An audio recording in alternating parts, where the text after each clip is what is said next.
Assalamualaikum warahmatullahi wabarakatuh. Pada kesempatan kali ini, saya dan rekan saya akan memaparkan materi mengenai talak dan rujuk. Ada beberapa subbab yang akan saya jelaskan dan rekan saya jelaskan di sini ya. Yang pertama ada pengertian talak dan rujuk. Yang kedua ada macam-macam talak. Yang ketiga rukun talak dan rujuk. Yang keempat syarat talak dan rujuk. Dan yang kelima pandangan Islam terhadap talak dan rujuk. Yang pertama, pengertian talak.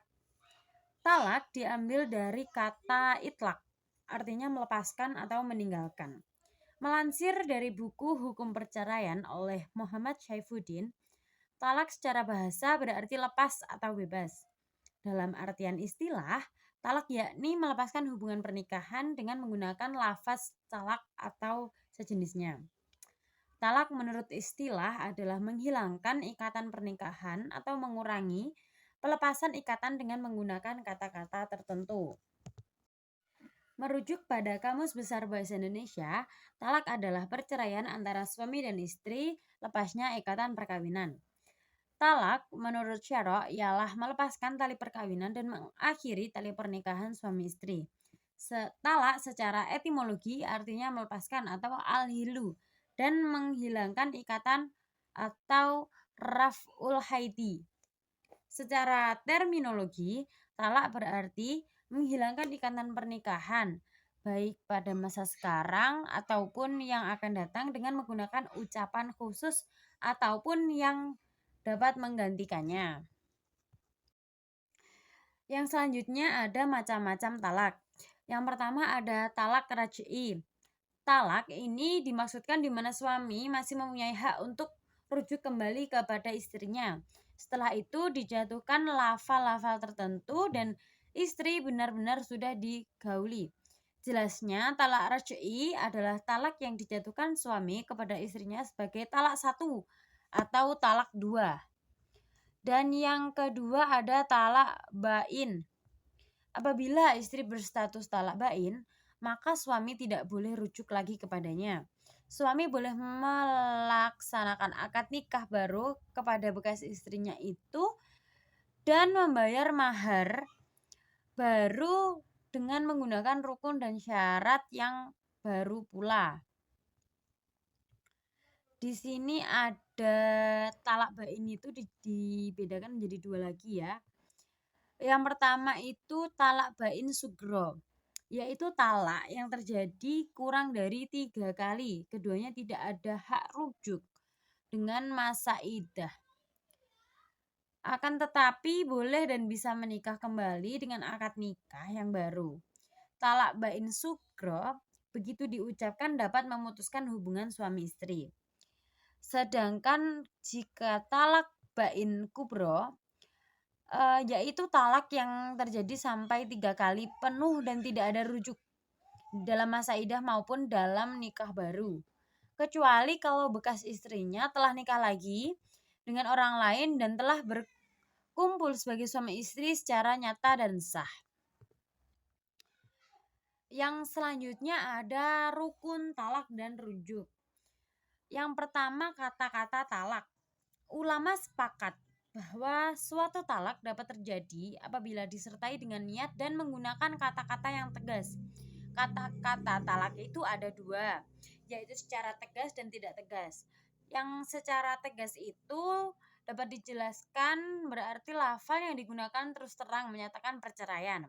Sedangkan secara tidak tegas, lafal yang ditetapkan untuk perceraian tetapi bisa berarti talak dan lainnya.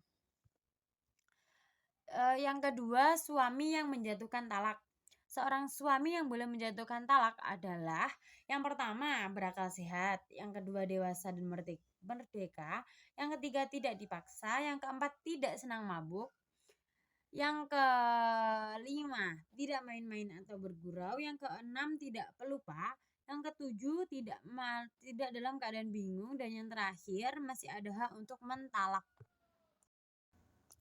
Rukun talak yang ketiga atau yang terakhir adalah istri yang dapat dijatuhi talak.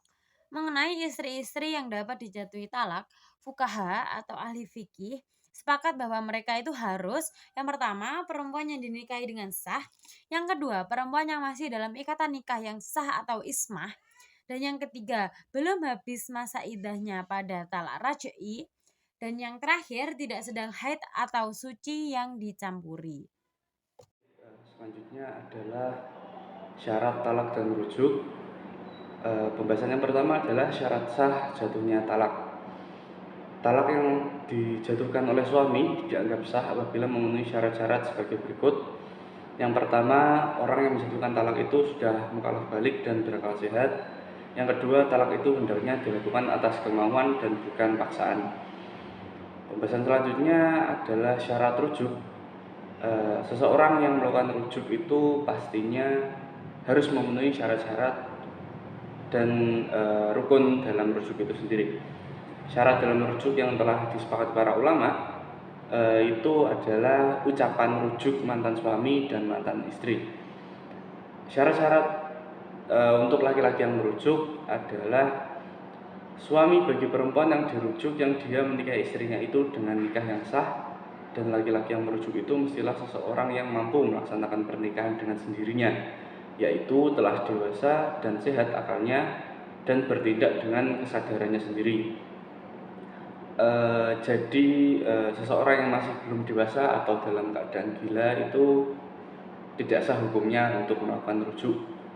Begitu juga rujuk yang dilakukan atas dasar paksaan dari pihak-pihak yang lain. Selanjutnya, syarat-syarat dari perempuan yang dirujuk. Perempuan yang dirujuk itu adalah perempuan itu istri yang sah dari laki-laki yang merujuk.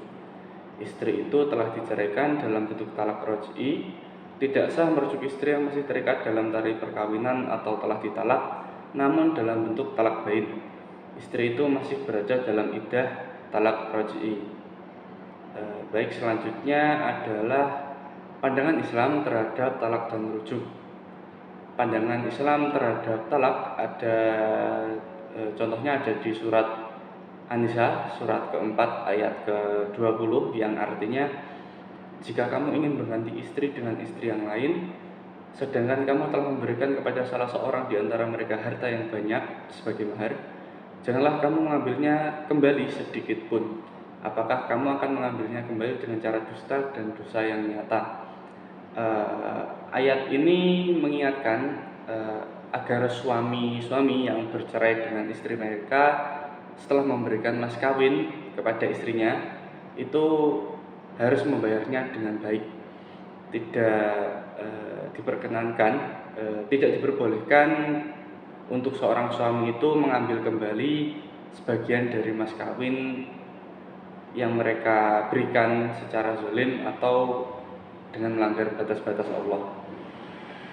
Untuk ayat mengenai rujuk ada pada ayat dalam surat Al-Baqarah surat kedua ayat 228, yang artinya para istri yang diceraikan wajib menahan diri mereka menunggu 3 kali buruk, suci atau haid.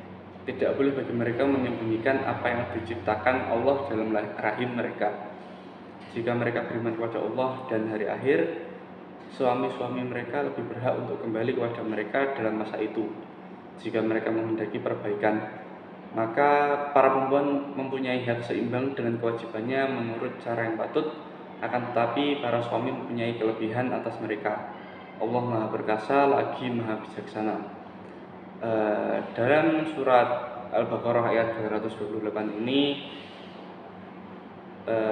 memberikan petunjuk bahwa jika seorang suami yang telah menceraikan istrinya ingin rujuk kembali, maka sebelum mereka melakukan rujuk disarankan untuk berpuasa dan juga bermusyawarah dengan cara yang baik untuk mengambil keputusan yang tepat. Baik, mungkin itu yang dapat kami sampaikan. Apabila ada kurang lebihnya dalam penyampaian presentasi ini, kami mohon maaf yang sebesar-besarnya. Ihdinas siratal mustaqim. Wassalamualaikum warahmatullahi wabarakatuh.